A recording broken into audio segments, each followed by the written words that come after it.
Hello everyone, we're in Arlington, South Dakota. Snickers Sam and Black Rocket, we're finally here. I know you're not actually here, Black Rocket, but hello anyways.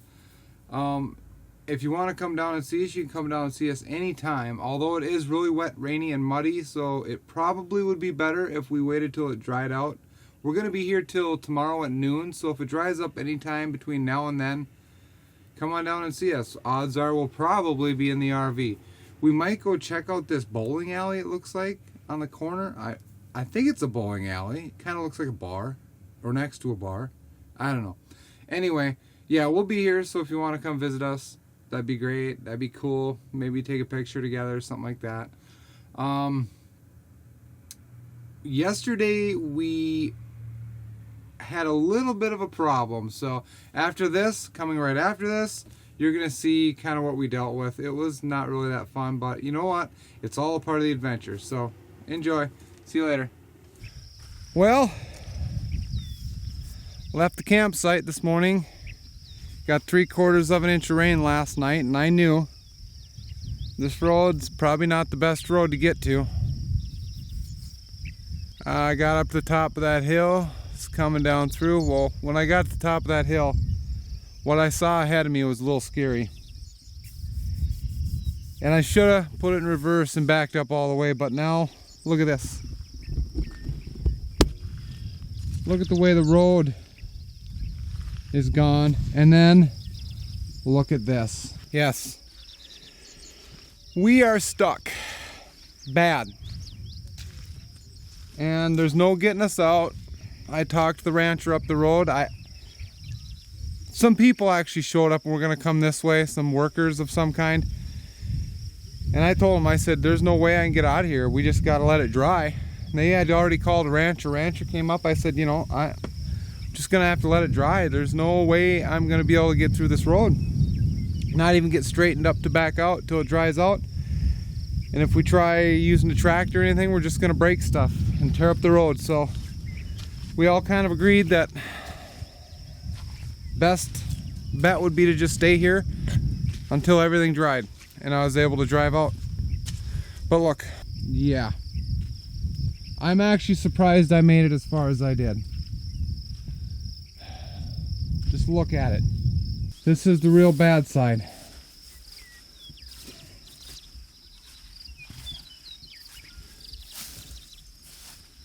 I'm not too far from falling off a cliff here, guys. Okay, it's not exactly a cliff, but look at that. Come on. Look at that. Nothing but muck. Now it starts drying, I'm going to have to try and push that in there with my foot. It's a bad decision. I kind of had a feeling last night when we were at the campsite. I knew it was supposed to rain, and I thought, well, maybe we should just get out of here and head to Pierre. But I thought, no, you know, I drove five miles out of the way on these gravel roads to get to this spot. And it's a nice quiet spot. So we're going to stay here. And we're going to leave in the morning, go to Pierre. Supposed to be in Arlington by Saturday to meet some subscribers, but I don't know if we're going to make it. So depends on how quick it dries. It's like 80% humidity, but we got a good breeze. We don't have any sun, but we got a good breeze. And it's not puddled up. It's kind of on a hill. It should dry pretty quick.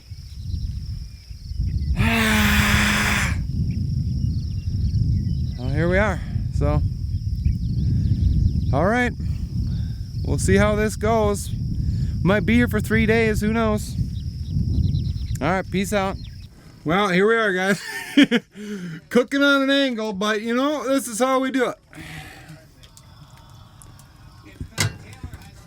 When you're hungry, so you still gotta eat even if you're stuck. So, how's it going, guys? Feel like you're a little angled back here? Yeah. A little tippy. A little tippy? Yeah. A little cliffy. Well, this will be something to remember, so we're just gonna keep on keeping on. All right, it's starting to dry out. This is like 3 hours later, and it is drying out pretty good. I think if I could get on the road, I'd be good to go. But it's the other side that's hanging up. I went and got some cut grass that was up the hill, some dry grass, and put it down. I definitely do not want to dig a hole here. And the only reason I'm even trying to get out and not waiting longer is because there is more rain off in the distance. Quite a ways away, but it's out there.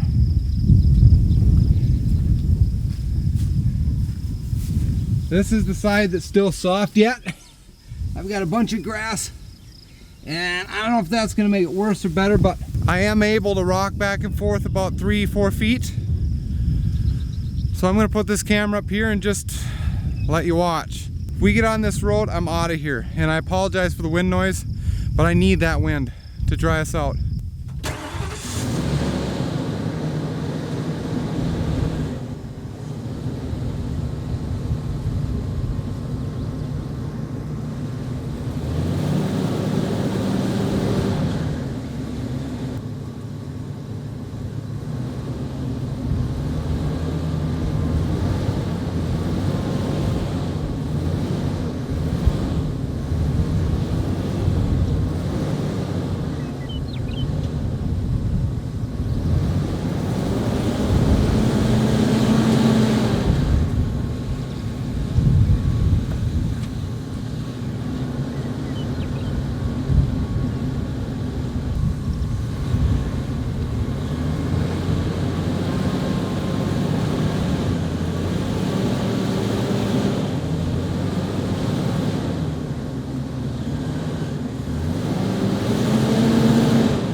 I think it's getting worse. I might have tried too soon.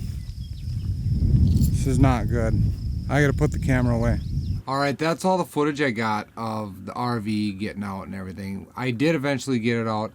The story behind that is I walked 2 miles up that hill down the road to the nearest ranch, and there was a really nice guy who lives there, the one that had stopped and talked to me earlier. And I told him, I said, I just don't like being next to that ravine. With all this rain possibly coming, I feel like I could get washed out into that. Not to mention I'm blocking the road. And I knew it would probably be pretty easy. And it did set up real good. That clay, it didn't take very long to dry. When it's wet, it's unbelievably horrible. But once it dries and tacks up, it's really not that bad. I just happen to have those 2 tires off the edge of the road on some real soft stuff. So anyway, he opened up his garage and he had this beast of a Ford with huge mud tires on it. Nice sounding V8 in it and everything. The interior was macked out and everything. Thanks again to that guy. You basically saved the day, possibly saved more than that. And we grabbed the chain. I helped him out. I was, very helpful, and he was extremely helpful, obviously.